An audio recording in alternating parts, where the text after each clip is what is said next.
ምንድነው ሳይቃወሙ መስማት፣ ሳይተረጉሙ መስማት፣ መልስ ሳያዘጋጁ መስማትም ይባላል። ሳይተረጉሙ መስማት ምንም አትተርጉሙ፣ ዝም ብላችሁ ሰውየውን ዝም ብሎ የሚያፈሰውን ወሬ ስሙ። አይ ወሬው የማይረባ ስለሆነስ እንዴ ጅልጅል ሰው ማዳመጥ አለብን እንዴ? ጥያቄ ልመልስላችሁ። አንድ የገዳም መምኔት ነበረች እና የገዳሙ እናቶች ተሰብስበው ምን አሏት? እናታችን አቤት ሰው የማይረባ ወሬ ሲያወራን ዝምን እንበለው እንስማ፣ እንዴት እናርጋል? ወይ ጥለን እንሂድ? ከሰው ቤት ሄዳችሁ የሚረባ የማይረባ ምግብ በአንድ ላይ ቢያቀርቡላችሁ ምን ታደርጋላችሁ አለቻቸው። የሚመስለንን በልተን እግዚአብሔር ይስጥልን ብለን እንመጣለን አሉ። እንግዲያውስ ሰው የፈለገውን ቢለፈልፍ የሚመስላችሁን ያዙ፣ ሌላውን ለራሱ ጥላችሁ ኑ እንጂ ስሙት አለች። እንዲህ ብላ መለሰች። መንፈስ ቅዱስ ያደላት ሰው ነበረች። እሷ ሚያዝያ 11 ቀን ስንክሳር ላይ የምትውል እናት ናት። እንዲህ ብላ ይመለስላቸው። ስለዚህ የእግዚአብሔር ቤተሰቦች ሰው የፈለገውን ያህል ያውራ፣ ስሙት፣ ዝም ብላችሁ አዳምጡት። ብዙ ጥበብ ሰሎሞን በመናገር ብዛት ኃጢአት ሳይኖር አይቀርም ይላል። በመናገራችን እንጂ በመስማታችን ተጉርተን አናውቅም። እግዚአብሔርን መስማት፣ የሚነገረውን ነገር መስማት፣ የሚባለውን ነገር መስማት፣ ሁሉን ነገር አስተውላችሁ መስማት ይገባል። የማዳመጥ እድል እንዲኖረን ለሚሰማ እግዚአብሔር የሚሰማዋል። ለዚህ ነበረ የጌዴዎን ልጅ ቆሞ ስምዑኒ ሰብአ እስራኤል ወእግዚአብሔር ይስማዕክሙ፣ የእስራኤል ወገኖች ወይ ስሙኝና እናንተንም እግዚአብሔር ይስማችኋል። ሰውን የሚሰማ ሰው እግዚአብሔርም እሱን ይሰማዋል። ጊዜ ለማዳመጥ ጊዜ ለምን አልኳችሁ? አቤት ለማዳመጥ ጊዜ ስጡ። አንድ ለመናገር ግን ቀንሱት። እኔ እውነቴን ነው፣ በዚያውም ልናገር። እኔ የካህናት ችግር በጣም ነው የሚያሳዝነኝ። ከካህናት ሄዳችሁ ስትናገሩ ወጡን ተናገሩ። በዚያውም ልንገራችሁ ብዬ ነው። አሁን ለምሳሌ ባልና ሚስት ተጣልተው ምክር ፍለጋ ከካህኑ ሲሄድ ተጣልተናል አስታርቁ ብሎ ለመናገር ከመጋባታችን በፊት የተዋወቅነው ወፍጮ ቤት ነበር ብሎ ይጀምራል። እንዴ ይሄ ሁሉ ምን ያደርጋል? የእውነት እኮ ነው የምነግራችሁ እኮ። ይሄ ሁሉ የሚሰራው ስራ አለው የለም? ባለቤቴ ጋር በዚህ ጊዜ ተዋወቅን፣ እንዲህ ብለን ተጋባን፣ ይሄ አጣላን፣ ይሄ እንዲህ ችግር ፈጠረብን፣ 5 ነጥቦች ነው ያሉኝ፣ እባክዎትን መፍትሄ ያንጡልኝ ነው የሚባለው። እንዲህ ነበረ፣ እንደዚህ ያሉ ነበር፣ አጎቷ ፓይለት ናቸው፣ ምን ያደርግልናል? አይረባም። መጥኖ መናገር፣ በደንብ ማዳመጥ ከሰው ልጅ ይጠበቃል። ክርስቲያኖች ክርክም ናቸው። የምትናገሩበትን ቦታ ሰው እንዲሰማችሁ ከፈለጋችሁ ወርቁን ልቅም አድርጋችሁ ማቅረብ መልመድ፣ እንደገና ደግሞ ሁሉን ማዳመጥ መልመድ። እግዚአብሔር ለማዳመጥ ጊዜ እንዲኖረን ይርዳን። ብዙ ሰው በጣም ችኩል ነው። በእውነቱ ብዙ ሰው በጣም ችኩል ነው፣ አያዳምጥም። ዝም ብሎ ወግዞ ነው የሚሮጥ። አሁን እዚህ ላይ አንድ ጊዜ ስልጠና ሲሰጥ ምን እንዳለ እንገራችሁ። ስልጠና እየሰጠን ወሬ እንዴት እንደሚዛባ ለማንገር የመጀመሪያው ቦታ ላይ ለተቀመጠው ሰውዬ አርዮስን የረታው የእስክንድሪያው ሊቅ ቅዱስ አትናቴዎስ ይባላል ብለን በጆሮ ነገር ነው። በል እንግዲህ አንተም በጆሮ ነገር ብለን በጆሮ ሲባል የመጨረሻው ሰው እወድሃለሁ የሚል ወሬ መጣ። ለምንድን ነው ሲባል በትክክል አያዳምጥም ማለት ነው። ወይ ወሬ ሰባሪ አለ፣ ወይ ወሬ ሰራቂ አለ፣ ወይ ደግሞ ወሬ የማያዳምጥ አለ ማለት ነው። እና በትክክል ማዳመጥ፣ በትክክል የሚባለውን ነገር ብዙ ሰዎች ከቤተ ክርስቲያን የሚወጡበት ምክንያት በትክክል አያዳምጡ፣ ልብ ሰጥተው አያዳምጡ።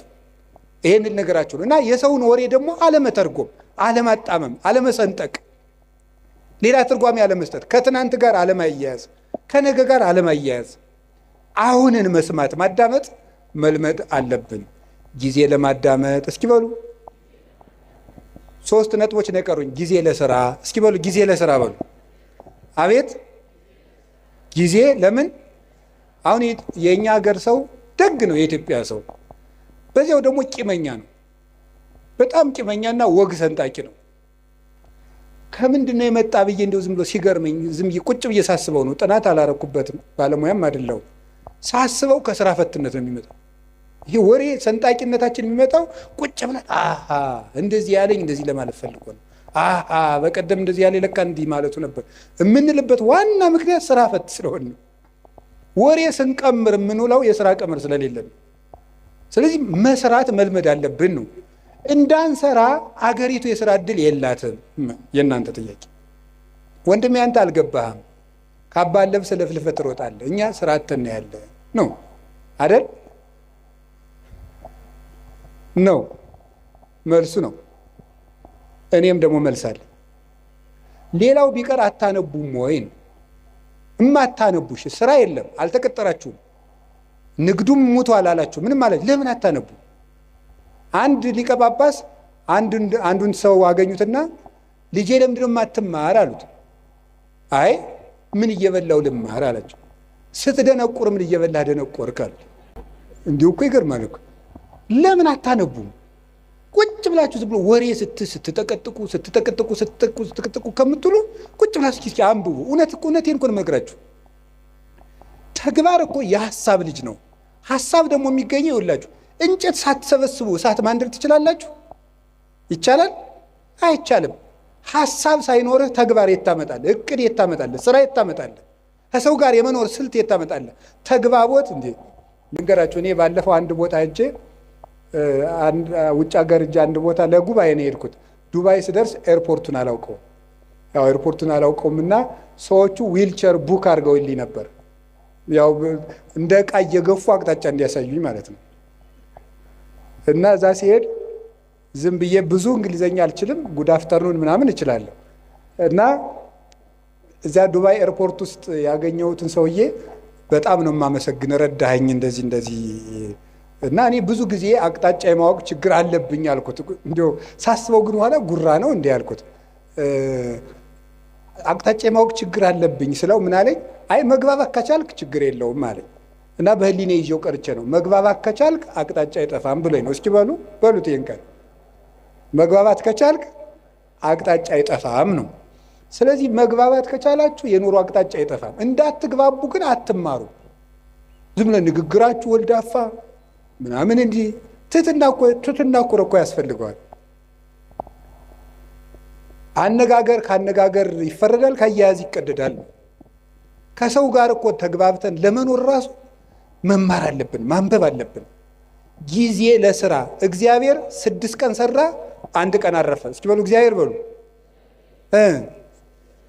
እስኪ ስንት ቀን አረፈ? ያችም እሱ አርፎ ሳይሆን ለእኛ ብዙ ሰርታችሁ ጥቂት ረፉ ለማለት ነው። መንፈሳዊ ፍቻ አለው። 6 ቀን የተባሉ 6ቱን ቃላተ ወንጌል ፈጽማችሁ 7ኛው መንግሥተ ሰማያት ፍጹም ተወርሳላችሁ። አንድም 6000 ዘመን ሲፈጸም ፍጹም እረፍት ክርስቶስ ይመጣል ነው ሐሳቡ። ግን በቁሙ ግን ስራ መስራት አለባችሁ። ጊዜ ለስራ በሉ። የተቀጠርኩበት ካምፓኒ የለም ካላችሁኝ ማንበብም ስራ ነው። ማንበብ ስራ ነው። ማሰብም ስራ ነው። መራመድም ስራ ነው። እንዴ መጽሐፈ መነኮሳት እኮ ይላል እየሰገድክ ራሱ ዝሙት ካልጠፋልህ ተንቀሳቀስ ይላል። ተንቀሳቀስ፣ ቁጭ አትበል ከቤት ይላል። ተራመድ ብሎ ይነገራል። መራመድ፣ ስራ መስራት፣ መንቀሳቀስ። እንደ በቃ ካቃታችሁ ደግሞ ሩጡ ራሱ። እንዴ እውነቴን እኮ ነው የምነግራችሁ። ብቻ ገደል እንዳገቡ ናችሁ። ሩጡ። ብትሮጡ ይሻላል ቁጭ ብላችሁ መከራችሁን ከምታዩ ማለት ነው። እንዲያው ይላሉ እኮ አባቶቻችን። እንደው ዘመን አድርገን ስናገረው ስራ የፈታ አይምሮ የሰይጣን ቤተ ሙከራ ነው ይባላል። ሰይጣን ኃጢአቶችን ቴስት የሚያደርግበት ስራ ፈቱ ላይ ነው እየወሰደ።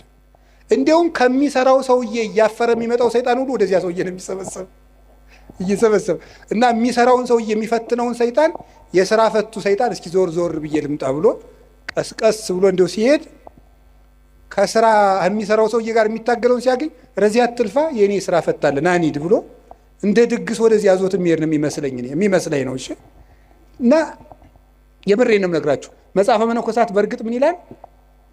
ከትጉሁ ባይታዊ ጋር የሚታገለውን ሰይጣን እንቅልፋሙ ላይ የነበረው ሰይጣን ይሄድና ናይን የሰነፋለ ብሎ ዞት ይመጣል ይላል። እዚህ ጋር አትልፋ ይለዋል። ያኛው ሌሊት እየጸለየ ቅንድሙን ሲለው ለዚያ እኮ ነው ይውላችሁ ከሚጸልየው ሰውዬ የተሸነፈው ሰይጣን ሁሉ እናንተ ላይ ነው እየመጣ ድብትም ያደርጋችሁ ጫንም ያደርጋችሁ ማለት ነው። ስለዚህ እንደዚያ እንዳያደርጋችሁ ጊዜ ለስራ። እውነቴን ልንገራችሁ፣ የኢትዮጵያ ኦርቶዶክስ ተዋሕዶ ቤተክርስቲያን ሆና እንድትቀጥል ከሆነላችሁ ስሩ።